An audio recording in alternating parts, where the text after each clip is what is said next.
Before the press conferences even start. I mean, we could talk for 45 minutes just about how atrocious the defense is.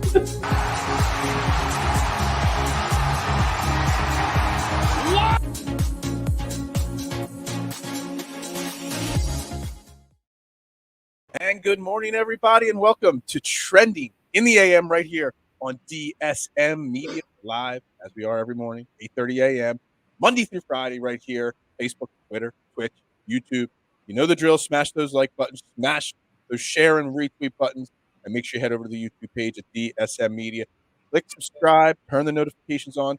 You don't want to miss a minute of the action. And the best way to get involved in the show, if you want to hear your voice heard, like Joel, Hans, MVP, you got to head over to the YouTube page or the DSM Facebook page, because they're the only two places that the comments come through on the comment section here where I can put them up, address your thoughts, address your comments live on the air. It's the only way it works. We're live here. We got lots to talk about today. We're going to dive into the Nick Sirianni and Howie Roseman press conference from yesterday. Lots to tackle, lots of information to get into from that. We're going to start the show recapping last night's Sixers game, a lot of the new trade rumors and stuff that's surrounding the Sixers. So Sixers talk to start, Eagles talk to close, and I'm joined back in the saddle, my man, Jason Voorhees. I know you're still feeling some of the hangover from COVID, but glad to have you back in the co-host seat today. Thank you, sir. I'm happy to be back. You know I love doing these shows, so it's just frustrating that I'm not feeling much better. So I'm just hoping you're fighting through it. You're even back to work too. So it's not like you're just going at it here. You're back to work. You're back to doing everything, and you just got to keep pushing on, I guess, right? Yeah, I guess just like the Philadelphia sports teams, right? Yeah, keep pushing on. Hey, so I don't know if you've been paying attention this week. My new thing is I am bringing up the national calendar, the calendar for the national day every single day now. It's something I love to talk about. Oh, Rud, what did I just do to my screen? Am I still on? Yeah, you're on. There we go. I accidentally clicked something on my touch. I'm not used to this whole computer having a touch screen, and I almost just closed everything out right there. The National Calendar Day. I love looking at these things. And today, there are 4 national days today. And I want to address them because some of them are kind of cool. National Cheese Lovers Day. And I don't know about you, Jason, but I eat a lot of cheese. I love cheese. So this is a day meant for me. It is also National Get to Know Your Customer Day. And both of us in retail, especially me owning my own pizza shop, I think I'm going to have to make a Facebook post about that, for the pizza shop later today. And it's National Disc Jockey Day. So the radio hosts, we're not radio hosts per se. We're kind of sort of like disc jockeys here, doing podcasts in the morning live, taking comments and stuff like that. So I guess today's really for us, right? It's the day for us. That's right. It's the day for us, and it's the day for our customers, which our listeners are kind of sort of like customers because they are going to head to manscaped.com, check out our sponsor, the leader in men's grooming products, the GOAT and below the waist maintenance. Check them out, manscaped.com, and use promo code TRENDING at checkout. That is the way you show support to us. And then, we can show support to you. We get you a great discount on your product. So make sure you check them out, manscaped.com. You won't be disappointed. Do you like how I segued the National Day into our sponsor there? Absolutely. And then when you use the code TRENDING, it lets them know the beard sent you. That's right. Absolutely. So that's our national days. It's also National Butter Crunch Day. I don't really care about that one. I only cared about the other one. So I skipped over the last national day. That's kind of like a minuscule on the radar there. It's National Cheese Lovers Day. I mean, I literally eat cheese all the time. So, that's right up my alley right there. So I'm the opposite. So it's funny. I can't eat cheese. Oh man, that sucks. I could eat cheese all day, all different kinds of cheese. I love it. All right, let's not turn this this podcast into a cheese discussion. Let's get down to the nitty gritty. Let's talk about it. The Sixers last night. Sorry, hold on a second there. I think all you got to do is just say Joel MVP. Yeah, I mean, Joel Hans Embiid last night in 27 minutes dropped 50 points on the Orlando Magic. We won 123 to 110. It sounds all great. We're talking about a big win for the Sixers. Joel Embiid being only the third Sixer ever to have multiple 50-point games in his career as a Sixer. The other two being Allen Iverson and Wilt Chamberlain. Both of them have double-digit 50-point games. This was Joel Embiid's second 50-point game with the Sixers. So he's got a long way to go to get to that, tie with Allen and Wilt Chamberlain as 10, 50-point games. I'm not sure if you watched the game last night or not, but if I told you the Sixers won by 13 and Joel Embiid dropped 50, you would say that was a successful night, would you not? Successful would be an understatement. Yeah. Well, why do I feel like last night was not a success then? Because I think that you're thinking the same way that I've been thinking all year, and not just I mean, pretty much all Sixers fans, thinking the fact that Joel Embiid is having, once again, another phenomenal MVP type season. And yet around him, the supporting cast is coming up small. And yeah. I mean, let's look at the box score from last night. I mean, they were down 10. I believe it was 10, if my math is correct. 10 at halftime. This, again, the last time we played the Orlando Magic a few weeks ago, the same thing happened. Mo Bamba again last night, 32 points. He shot 7 of 8 from 3. The dude is not Joel Embiid, but yet 2 games in a row against us, he's putting up Joel Embiid type numbers. Dude, our supporting cast on this Sixers team stinks right now. I think that's the only way to put it. I know we're missing Matisse right now the last couple games, which I don't know if you ever saw that fall he took. I haven't had a chance to ask you about that. That fall he took a couple games ago on that dunk, man. That was scary. So the fact that, Doc Rivers said after the game that he should only miss one more game, that's amazing. I can't even believe he's walking again. Shake's still out. I think he's missed 8 games in a row. Danny Green's still out. But, man, you expect so much more from Tobias Harris, Seth Curry. I mean, they had to start Charlie Brown Jr. last night, and he obviously showed that his flashes of greatness. I mean, he's not ready to start. George Niang, okay again. Furkan, okay again. Isaiah Joe did nothing last night. Even Andre Drummond did nothing last night. The supporting cast is not good on this Sixers team. No, I mean, I've heard Scotty say it 100 times. I've heard you say it. I've said it. Tobias Harris is best suited as a 3. And if you look even a 4. And if you look at Tobias's numbers last night, they're basically on his scale of where he's at. 21 points, that's about right where he's going to get. But like I said, when he's the number 2 player on your team as far as scoring and generating offense, there's a problem. And that is where we're at right now with this team. Like, it is frustrating because Joel Embiid will carry and can carry the team. The problem is that you're not always going to be facing, the Orlando Magic, or teams that are, the bottom feeders of the league. And, come playoff time, there's going to be a struggle, because if teams can figure out how to take Embiid out of the picture, then the Sixers are going to be definitely in trouble. Yeah, which teams have done in the playoffs in the past? The Celtics a few years ago figured out a way to stop Joel Embiid, and we got knocked out by the Celtics that year. Look, I'm not trying to be a Debbie Downer after winning a game against the Orlando Magic, and a game that Joel Embiid put up an all-time great, performance. Again, 50 points in 27 minutes, 15 to 17 from the free throw line, 17 to 23 overall, 12 rebounds, 2 assists, a steal, 3 blocks, only 2 turnovers. Dude, Joel Embiid in the third or fourth quarter had a play. He grabbed a rebound, took the ball at the court, dribbled behind his back, sliced the defense, and went up for a dunk. And I was like, dude, I'm watching Allen Iverson here. And he's a 7'2", 285-pound center. I mean, you're not supposed to do those things as a big man. But I'm not trying to take away any of that. But last night was just another example of why this team cannot go far. I said it, I've done a lot of solo shows lately. I keep bringing up the term. They're in no man's land. The Sixers team as constructed today, January 20th, 2022. They're in no man's land because you got $36 million or whatever it is of Ben Simmons just sitting out. And until you make a move there, whether it's to bring people in, whether it's to just trade Ben, trade other pieces, whatever it is, we're not as bad as the Elton Brand, Andre Iguodala Sixers that were always that eighth seat, fighting for that eighth seat, whatever it is. But we're just gonna sit in that 5, 6, 7 range, and really, in a best of 7 series, have no chance come playoff time. It's just why. So again, I'm not trying to take anything away from last night's great win and great performance. I shouldn't say great win, a good win with a great performance from Joel Embiid. Because how long can Joel Embiid's body? It looks like he's playing healthy. It looks like his endurance is in top-notch shape. It looks like he's the best health of his career at this point. But how long can we truly expect him to play this type of hero ball?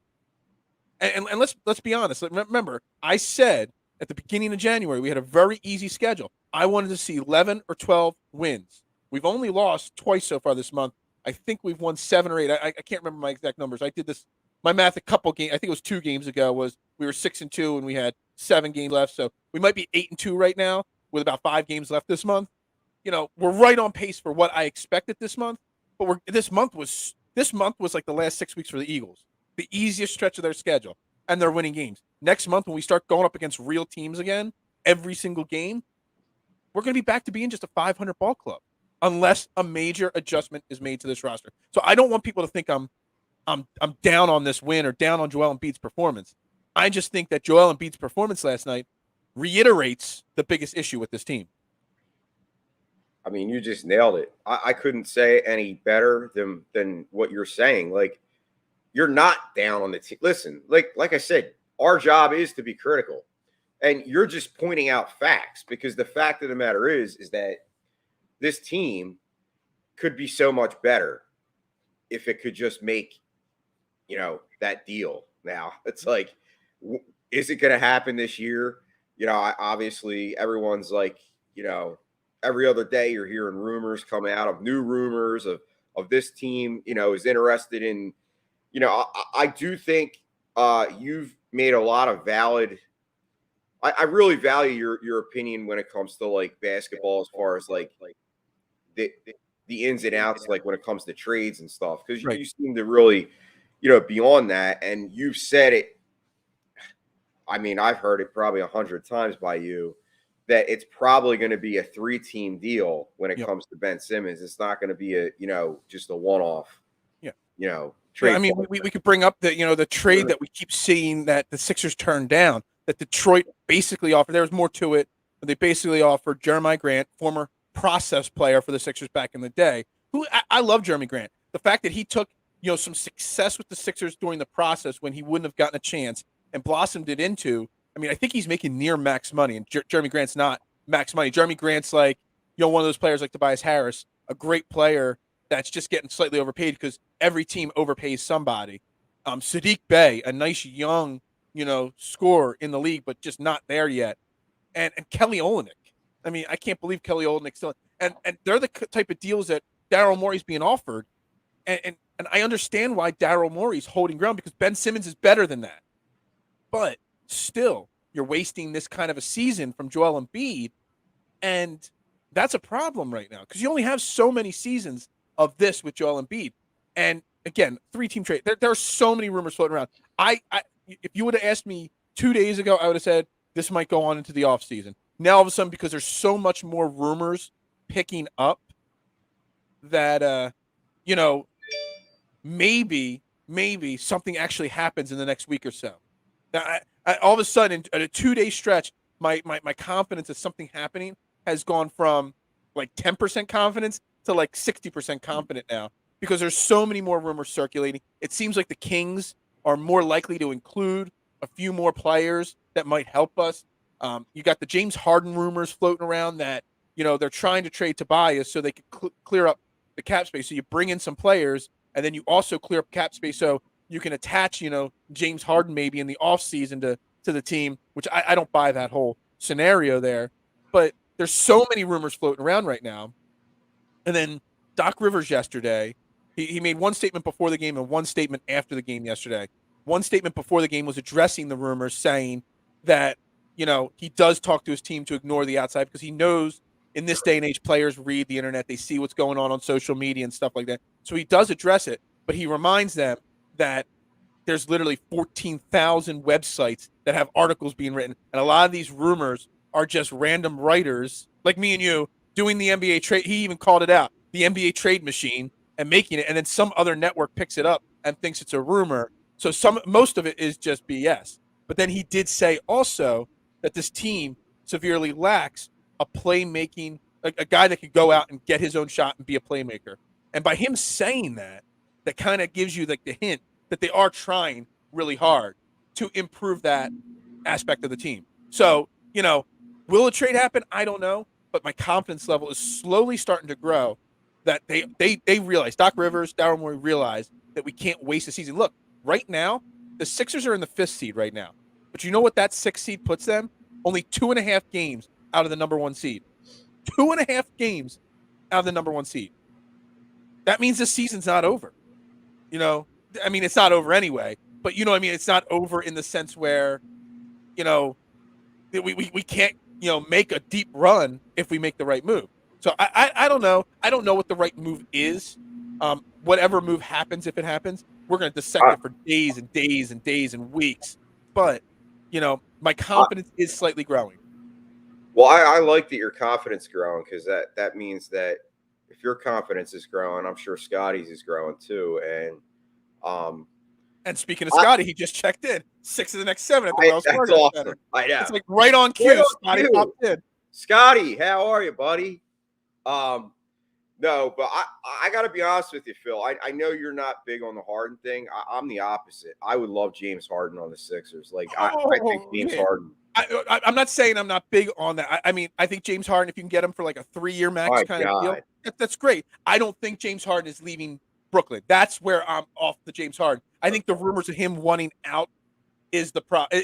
I think they're like some of the most unsubstantiated rumors there are out there. I don't think he leaves Brooklyn.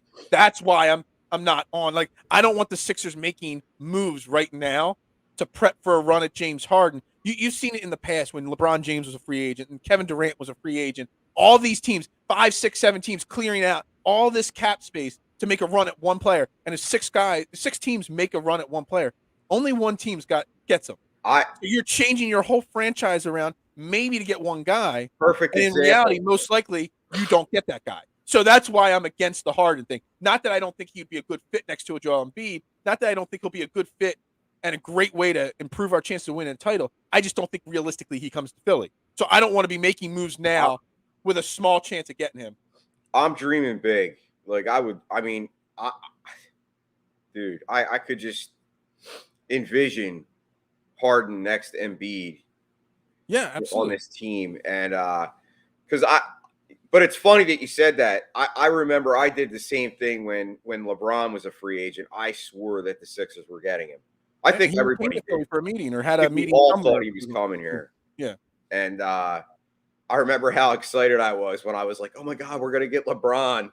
And then, of course, I actually thought there was a small chance that we would get LeBron just because of the Ben Simmons connection, but I didn't have confidence in it. And Scotty's bringing up a perfect trade, what he thinks is a perfect trade. Ben for Halliburton and Barnes and 2 firsts from Sacramento there. I would at this point, because we are 2.5 games out of first, because we, need to maximize this season, Barnes would add so much value to this team. And Halliburton, I think, Scotty, you said it, or maybe somebody else I've talked to said it. Halliburton with Maxey and Curry in that backcourt, that's a great 3 people in your backcourt. But if this is the deal that you're going to make, if this is the deal you're getting for Ben Simmons, it needs to happen now because we are still, what's today's date, the 20th? So we still got 20 days till the trade deadline. That gives you 4 or 5 games to see how Halliburton and Barnes fits in. And then maybe on the trade deadline day, you bring in Barnes and Halliburton, maybe you can move Shake or Danny Green or some other small piece. You need to see what the back end depth on the bench is going to be needed for. So then you can make an ancillary move. Keep Tobias, keep Matisse. That's all great and all, but you got to be able to make 2 moves potentially if that's the deal you're going with. Just in my opinion. But yeah, I mean, I at this point I would absolutely take it. Yeah, absolutely agree with that as well. Yeah. Yeah, exactly. Thank you. Yeah. You're just going to need to make more than one move if you're just trading Ben. So yeah. Anyway, um, you know, I don't know. I just think that at this point in time, we shouldn't be punting on this season to go all in for Harden, but we also shouldn't be punting on this season because Daryl Morey wants a superstar deal in return. So it's got to happen, and I'm really feeling that it may come in the next couple of days. But would you necessarily consider if they made a smaller move with Ben now in the hopes of getting Harden, if that would be actually punting on the season? I wouldn't say that because No. I think any Make the move to But me. see, the thing is, to make the move for Harden, you probably have to punt. You have to probably get rid of Ben and Tobias, and you got to get the return you've got to get has to include a lot of expiring contracts, which No, I expiring get contracts that. are normally not great players. I get that. I'm just saying. I guess my opinion is if they make moves right now, their team is what the team is. We already talked about it. They're probably the fifth, sixth, seventh. They're gonna kind of dwell there all year. And Embiid, can win you a playoff round. I mean, but the problem and my concern is that these teams know if Embiid's the only guy, they're going to take him out. No, I agree. And No, I then agree you with worry you about the injury problem in the playoffs because he a lot of times you see Embiid try to overdo it and like be the man, and that's when he ends up getting hurt. So I don't know. I guess that's just my concerns. I don't, the fan in me just wants another star player. I think we all do, but it's just how do you get there is the question. Yeah, I get that and I understand that. I just, to move, and Scotty's a big Tobias fan. He doesn't want to move him. He's not against it anymore. And I'm the same way as Scotty is. I don't want to move Tobias either. I love Tobias. In the right situation, Tobias is a borderline all-star player. We saw that last year. He should have made the all-star team last year. He didn't. In the right situation, Tobias is a good player. The problem is, to bring in James Harden, you got to clear cap space. To bring in any superstar, there's got to be, money. The hard cap in the NBA makes it very difficult. So, we've set ourselves behind by having these big contracts for Ben and Tobias. So we really put ourselves up against the wall if you want, James Harden or whoever it is, star-wise, that's going to be available. So I'm in the boat. I'm assuming Bradley Beal, we don't have a shot at him. Well, Bradley Beal said about 2 weeks ago that he's still evaluating before he signs any extension in Washington. So, again, I'm not giving up on that idea. But, again, that's something that you'll have to wait till the offseason. Washington, as they are in a playoff hunt right now, I know they were, really good at the beginning of the season. They've definitely fallen off. But right now they're still in the eighth spot in the East, which it's crazy. So, the 11th seed outside of the play-in games, the 11th seed is only 7 games back of the first spot. There is literally 7 games difference between 1 and 11. There's only 9.5 between 1 and 12. The Hawks are in the 12th seat right now. There's only 9.5 games, and we're only halfway through the season. So many teams are still, technically in it at this point. And, which means that there's certain teams that just aren't going to, they're not going to move Bradley Beal at this point because they still have a shot. They got to sell tickets. They got to sell their fans that they're still in it. So that's that. Whereas Sacramento, they're in the 11th seed in the West. They're out of the playoffs. The 11th seed in the West is 18 games back out of first place compared to the 7 of the Knicks there. So there's a big difference when you're looking at that there. Dame Lillard is pretty much off the table. He's not. I don't think he's off the table as much as people think he is. But again, they've been starting to make a little bit of a run. They were out of the playoffs. Now they're in the 10th spot. They're still only 18 and 26.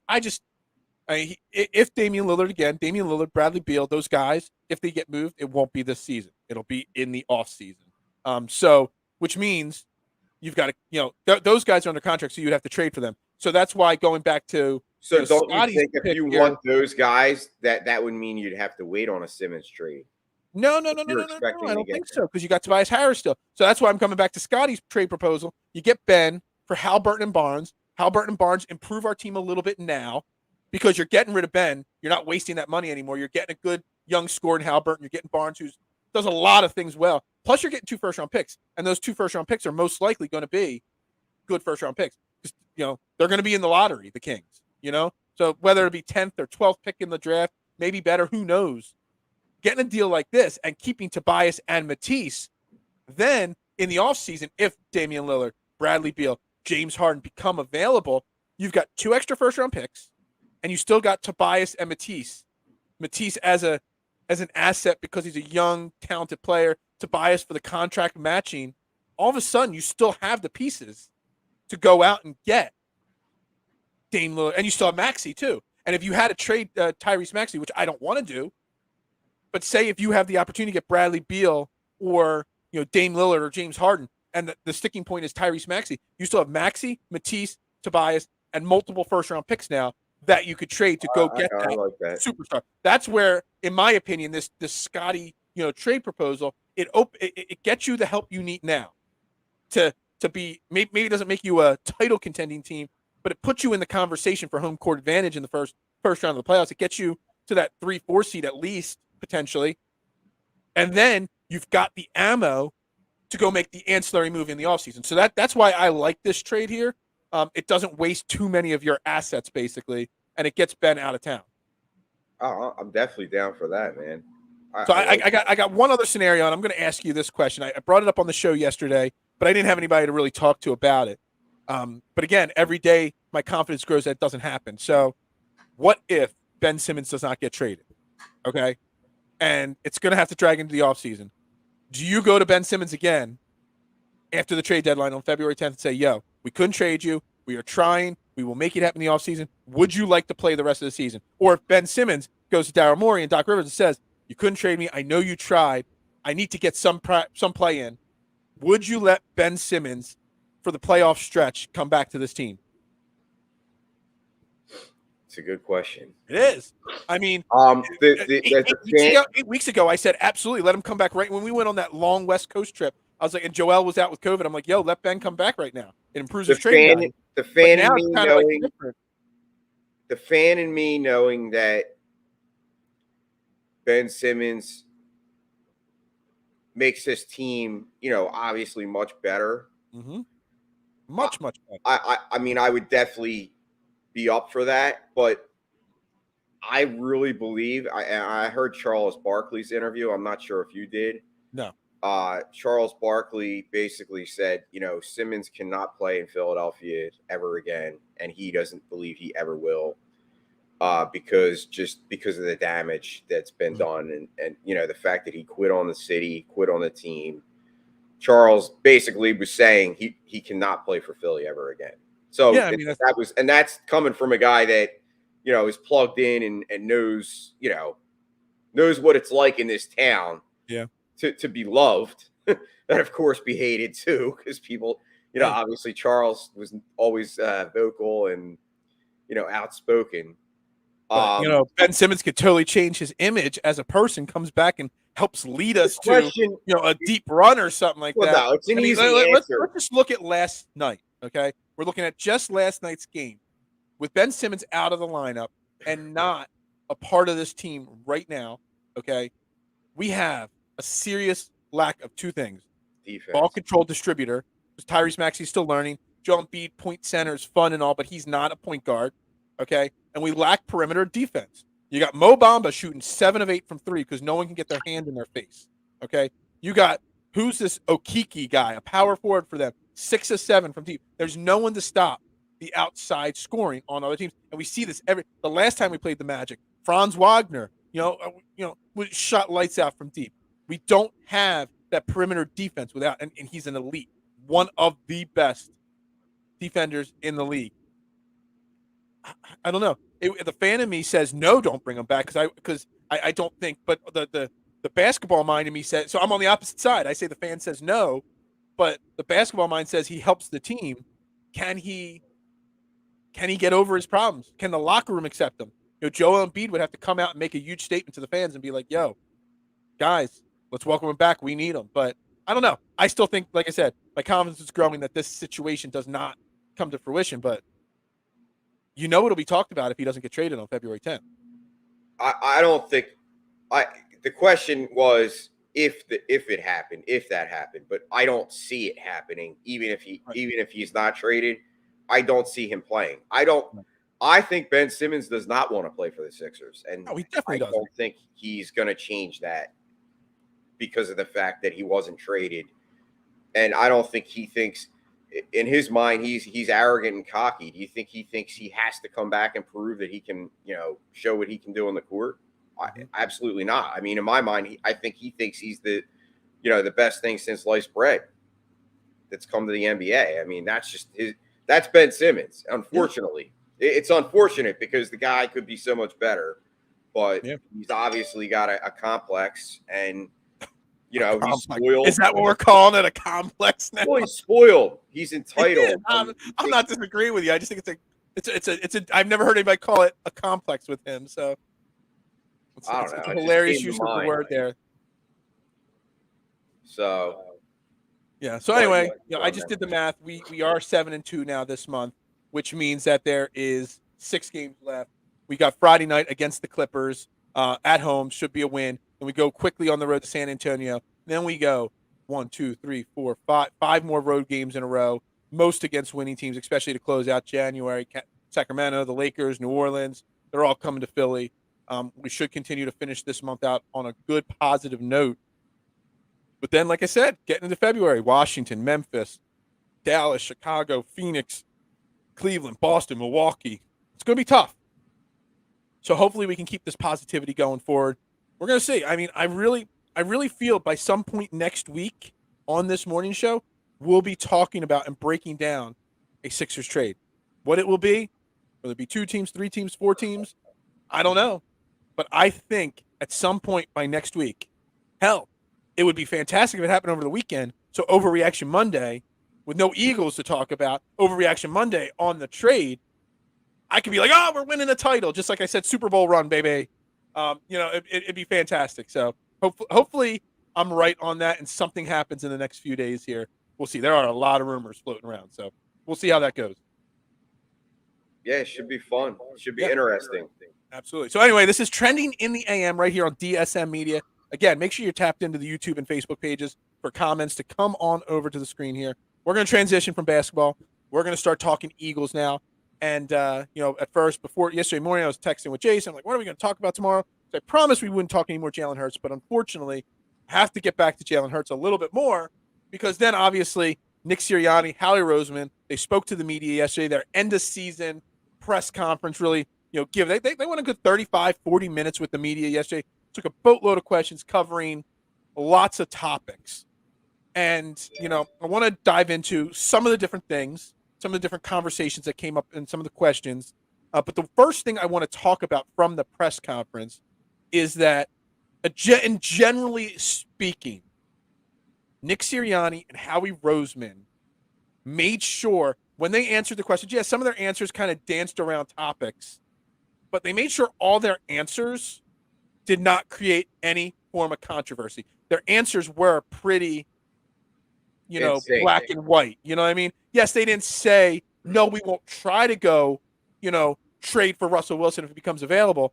But, they didn't say, well, we'll see what becomes available. You know what I mean? They were very definitive in their answers, and they did everything in their power to create zero controversy on a lot of them, because there's a lot of question marks going into this offseason, not just with Jalen Hurts. So that is the first thing. Like last year at the end of the season with the Carson Wentz and the Jalen Hurts thing, at their end of the season press conference, they also didn't have a coach at that point. There was so many words used and so many phrases used. You're like, yeah, there's a chance that some upheaval is going to happen in this organization. You just had no idea. Right now, whether you believe him or not, he used the right words to make sure that there was no controversy. No, it's pretty interesting. That you're looking at that.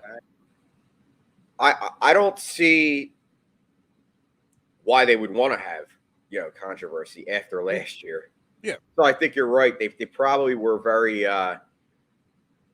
they prepped themselves. They were in sync on what they were going to say and how they were going to say it, so that, like you said, there's less questions.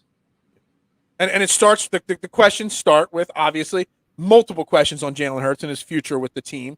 And both of them said, they told him coming into the season, they want him to take the bull by the horns and, earn, and get better and stuff. And Howie Roseman and Nick Sirianni reiterated over and over again, they saw progress in Jalen Hurts, and he is their guy going forward.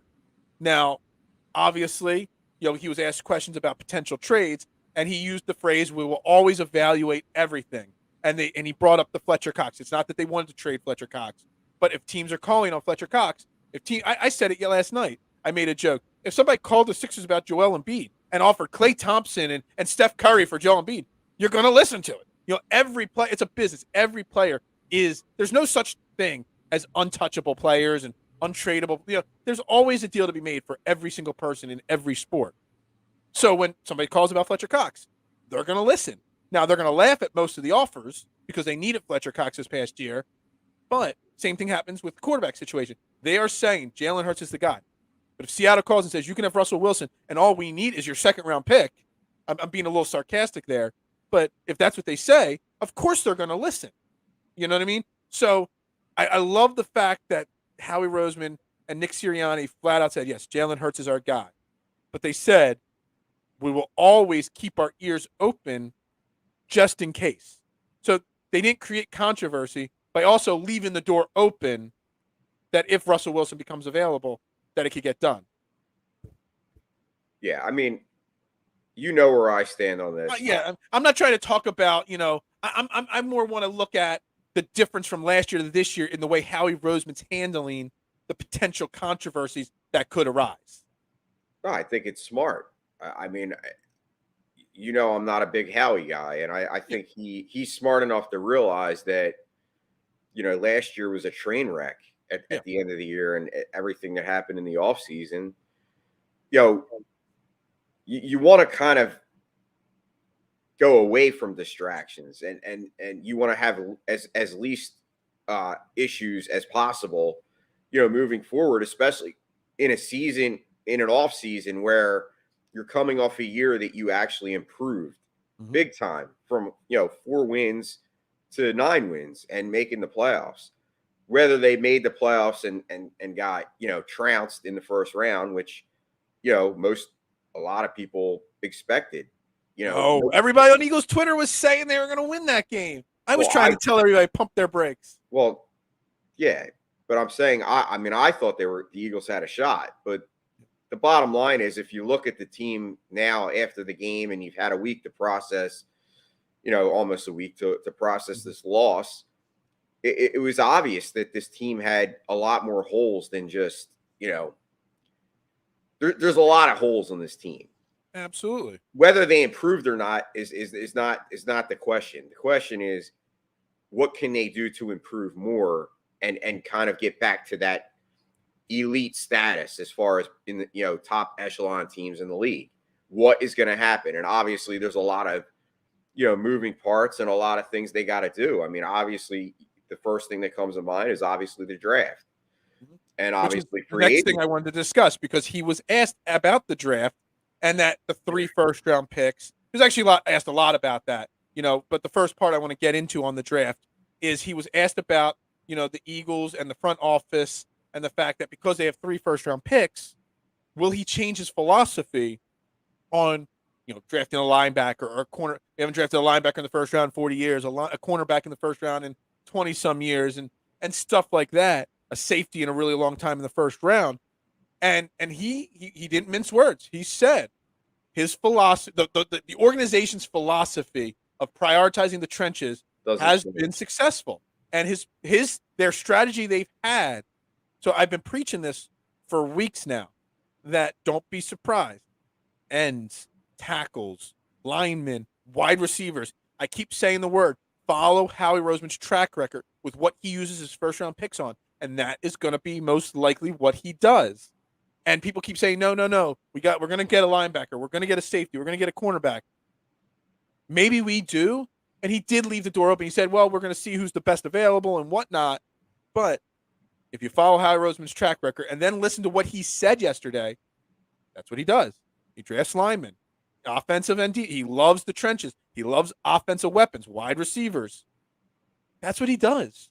And again, the success this year and the success of his draft pick this year, Devontae Smith, Landon Dickerson in the second round, it was a show again. He cares about those trenches, and he says that has one. He said, yes, we want more than one Super Bowl, but we've had long-term success in this organization by following this strategy. So in my opinion, again, don't expect a linebacker and a cornerback in the first round. Just don't. I mean, I really honestly like the fact that they look at the trenches because I think it's a smart strategy. Yep. I mean, if you look at this team right now, other than wide receiver, and this is just my opinion, the biggest need on this team is defensive end. Absolutely. This team has not had a stud defensive end that can get to the quarterback in a very, very long time. I mean, Absolutely. a guy that comes to mind to me that was kind of, he wasn't like a big sack numbers guy, but he was a motor and he was always in the quarterback's face and he was a menace. And that's Trent Cole. That's the last defensive end that this team really had that to me was, a guy that was consistently getting it done. I love Brandon Graham, and Brandon Graham will always be. Which we're going to address that next. That's the next topic there. But he is getting up there. Let's face it. This team needs a young stud defensive end, and that's what we thought we were getting when we drafted Derek Barnett, and unfortunately, it didn't pan out. Absolutely. That's so the great me, the thing that I will absolutely on your defensive line. Do you agree that if they draft and they improve a great defensive line, great ends, people that can get at the quarterback, you know what that does, right? It makes your linebackers better, and it makes your cornerbacks better, and it makes your safeties better because they don't have to cover the field for 7, 8, 9 seconds, right? I mean, I'm like I said, I'm looking at defensive end, and I've been for a long time, and it's frustrating because, my era of Eagles football was obviously the late 80s, early 90s, and those teams that, the gangrene defense, I don't think we'll ever see that again. I mean, that defense was amazing, but, it was predicated on, with Reggie White and Clyde Simmons on the two ends. I mean, you had two guys that could just wreak havoc on the quarterback. And this team just lacks that. And you look around the league and there's so many of these elite defensive ends. You have your JJ Watt, TJ Watt, like they're all over the brothers, place. The Watt brothers and the Bosa brothers, man. They're all over the place. And the Eagles just don't seem to ever, get one. So I don't know if that's because we're always good and we don't have that high of a draft pick. That's probably part of the problem. Yeah. But I mean, but he did dress Brandon Graham. And I mean, really right now, before you even say that, I mean, there's only 4 ends or edge rushers. I keep calling them ends. They've kind of changed the name. It's no longer defensive ends. It's edge rushers is what they like to call them now. There's only 4 that are under contract at this moment on the team. Brandon Graham, Josh Sweat, Taron Jackson, and Cameron Malvey. I don't know if I said Malvey right. But he did say, he expects Brandon Graham to be back next year on this team. Because and it's not just because of the lack of depth, but it's also because of the locker room. You can't get rid of every veteran on this team. You know what I mean? You still need some leaders on this team. And Brandon Graham is that a leader on this team. He still was even in the playoffs in the playoff run when he wasn't playing. He was still there with the team. They do expect Brandon Graham, even at 31, 32, whatever he'll be. He's 31 net. I forget how old. No, he's older than that. Maybe he's like 36. 33. He's old. Even at that older age, he will be back next year, it seems. Because, I mean, you can't sign 4 new defensive ends. But that just goes to show the event drafting at 15 or 16 or one of those high picks at an edge rusher as your first decision, it's probably likely. And they probably will draft 2 ends, one in the first, one in the third or fourth. They'll also probably go out in free agency and sign another guy because that's how bare that position is for the Eagles right now. Which is crazy and mind-boggling when coming into this season, our defensive line as a whole was considered our strength. Yeah. That's what's crazy about it. But you look at it and you really deep dive into it, defensive end is barren. And Derek Barnett's part of the problem because we expected him so much more from that guy. And listen, I know it's not just about the sack numbers, but Derek Barnett to only have 1 sack all season is ridiculous. I don't care what anybody says about that sacks are overrated, that No, they're not. If you're paying a guy $10 million as one of your best players on the team, he needs to perform. And the fact that he didn't, to me, just shows that the guy, to me, in my mind, when I look at Derek Barnett, I will always consider him a bust. Mm-hmm. Yes, he recovered the fumble in the Super Bowl. I got that. Yes, he gives a lot of energy, and I got that. But the guy makes boneheaded plays every single game, week in, week out. And the guy is just not – when he came out of college, I was being force-fed down my throat that, by Howie Roseman, oh, this guy broke Reggie White's sack record at Tennessee. He's going to be the next Reggie White. I remember that. And I was expecting, this mammoth defensive end that's going to just change the game. And every year I look at it and I'm like, oh, well, maybe this will be the year. And he just never has developed into what he should have been for being taken at pick 14. Yeah. I'm sorry. He just hasn't. And I get a lot of hate for it. There's people on Twitter that battle me, and I'll go head to head because Derek Barnett, in the scheme of things, was a bust. Absolutely agree with you. So some other things in this thing. Also, real quick, he addressed Brandon Brooks' health, and they really didn't give much information. He has not retired, as some of the rumors say, but there's a lot of talk about what's going to go on in Brandon Brooks' career going forward. So we'll have to wait and see on that. The next topic that I wanted to discuss from it was his Nick Sirianni was asked about his coaching staff. Will he make any adjustments? And, I've been open about it. I think Jonathan Gannon deserves a second chance as defense coordinator if he doesn't get a head coaching job. I think Shane Steichen is the guy that you replace with a veteran. But Nick Sirianni was pretty clear. He hasn't met with every single one of his coaches just yet, but he has started meeting with them, his coordinators, his assistant coaches, and whatnot. And he feels confident in the team he's put together. And my question is, have we overreacted, to use Mundy's phrase, to the wanting to get rid of some of these guys? Because, again, the lack of talent on this team. That's why I say Jonathan Gannon is getting these head coaching interviews because people around the league know that Jonathan Gannon's a smart mind put into a bad situation in Philly. I mean, they still had the 17th or 18th ranked defense with 29 sacks the entire season, with no third cornerback, no safeties, no linebackers, a barren defensive end position.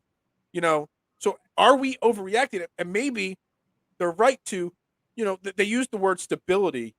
Some of the reporters, reporting after the press conference, that bringing back all the coordinators, bringing back Jalen Hurts, and having 2 straight years of stability at all the coaching and leadership positions, players and coaches, is a good thing when you're trying to grow and build a team. Oh, I think it's smart. I mean, I don't think you can evaluate this team considering everybody was new. Yeah. I don't think you can fairly evaluate and say, well, let's just get rid of this guy on the basis of 1 year, especially when you look at the Eagles' talent pool, because, I mean, it's obvious. There's glaring holes on the defensive side of the ball. On the offense, we've talked about it. I mean, I'm sure we'll get more into it, but the wide receiver excuse me. No, you're all right. Wide receiver position. If you take Devonta Smith off of the Eagles wide receiver position as a whole group was 31st in the NFL. Yeah. I mean, if that doesn't tell you there's a problem, then I don't know what will, because like I said, you can throw Kez Watkins' name out there and say, oh, he shined or he's shown flashes.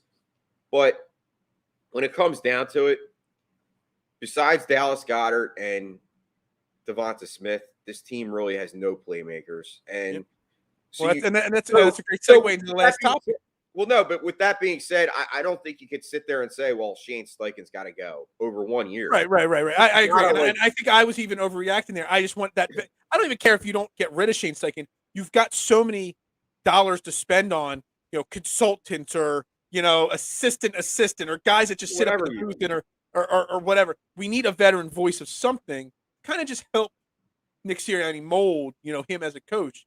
But you bring up those weapons. And obviously he was asked a lot about the wide receivers over and over again. He said clear cut, no doubt about it. Devontae Smith is a number one wide. They both just gushed over Devontae Smith and talked about how they're going to work and talk with Jalen Hurts about getting better at making sure he gets him the ball. He also was gushing about Quez Watkins, saying that he thinks Quez Watkins could be a really good number 2 option in the NFL. It's going to be up to Quez Watkins to take that next step. He also said at this point, Jalen Reagor is going to be on this team next year. And I've said that. I said it. Unless he's part of a Calvin Ridley trade, he's going to be on this team next year.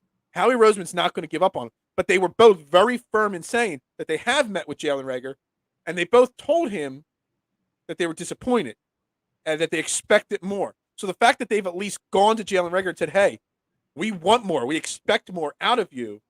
This is what you need to do to get better.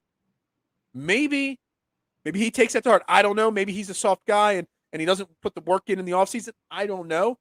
But unless he's part of a trade, they are not cut Jalen Reagor, and he's going to be part of this team next year. Yeah, well, I don't know what these people think. Like, if you look at the track record with the Eagles, they're not getting rid of first-round picks. They usually at least give them 3, if not always. 4 years. Why J-Jaw and Dillard were still here. So I definitely think J-Jaw is gone now at this point. I think I mean. No, I don't know. Nick Sirianni said J-Jaw's the enforcer of the wide receivers.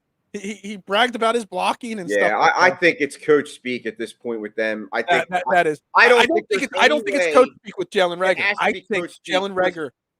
No, I think they want to fix Jalen Reagor. Well, it's one thing to want to fix somebody, but can they fix him? That to me, I don't think he's fixable.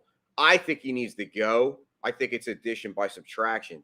Will it happen? No. Like you said, I knew that they weren't going to get rid of Jalen Reagor. But the point of the matter is that they could sit there and want to think and want to believe all they want that he can get better, and that's fine. But you're going to have the same issue next year, and then they'll be saying, "Okay, well, we try. Yeah, at least we tried."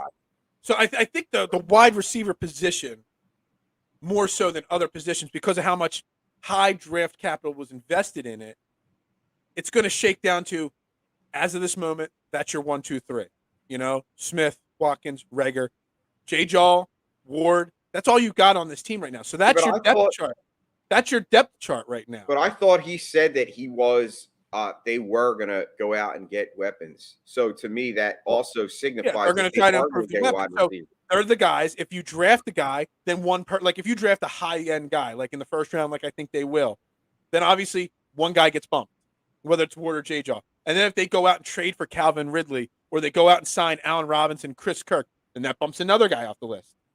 So in the grand scheme of things, J-Jaw is probably the first guy that gets cut off the depth chart when they bring in somebody else.